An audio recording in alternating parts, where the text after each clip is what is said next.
भारत पर भी कुछ ऐसा ही दौर चल रहा है, जहां एक तरफ देश का विदेशी मुद्रा भंडार अब तक के सबसे ऊंचे स्तर पर पहुंच चुका है, वहीं दूसरी तरफ दुनिया की अर्थव्यवस्था में भारत का वजन दिन ब दिन बढ़ता जा रहा है।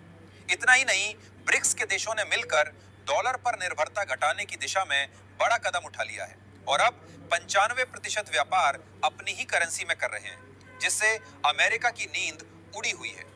इसी बीच एक और खबर ने सबका ध्यान अपनी ओर खींच लिया है। ये खबर भारत और इजराइल की दोस्ती से जुड़ी है, जो अब एक नई दिशा में आगे बढ़ रही है। इजराइल, जिसे दुनिया तकनीक का मास्टर मानती है, उसने पहली बार भारत के साथ ऐसा बड़ा कदम उठाया है कि पूरी दुनिया देख रही है। माना जा रहा है कि ये डील छोटी मोटी नहीं, बल्कि करीब 8,000 करोड़ की है और इसने चीन और पाकिस्तान दोनों को बेचैन कर दिया है, क्योंकि इस सौदे का लगभग 30% हिस्सा भारत में ही बनेगा। यानी मेड इन इंडिया अब सिर्फ नारा नहीं रहा, बल्कि हकीकत बन चुका है।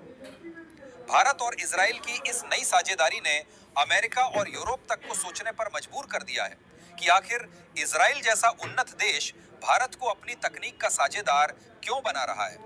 यही वो मोड़ है जहां भारत अब सिर्फ सामान खरीदने वाला देश नहीं, बल्कि तकनीक का निर्माता बनकर उभर रहा है।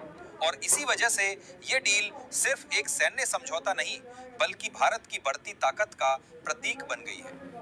अब देखना यह है कि इस समझौते में क्या क्या शामिल है और इससे भारत को कितनी नई ताकत मिलने जा रही है। पूरी डेवलपमेंट को इस वीडियो में समझते हैं, लेकिन आगे बढ़ने से पहले इस वीडियो को एक लाइक करके चैनल को सब्सक्राइब जरूर कर लीजिए, क्योंकि आपके लिए भले ही 1 सेकंड का काम है, लेकिन इससे हमारी बहुत बड़ी मदद होती है। इजराइल की ये डील टेक्निकली और रणनीतिक रूप से बहुत खास है, क्योंकि इसमें सिर्फ हथियारों की खरीदी नहीं हो रही, बल्कि असल में साझेदारी बन रही है।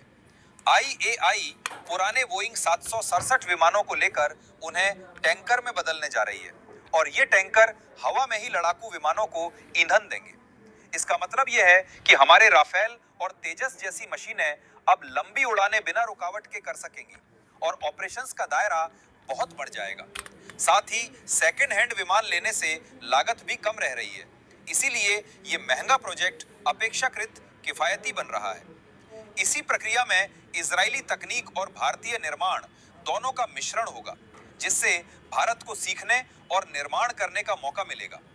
इस सौदे का करीब 30% हिस्सा मेड इन इंडिया के तहत होगा और इसका मतलब यह है कि भारत के HL और कई निजी कंपनियां इस प्रोजेक्ट का हिस्सा बनेंगी।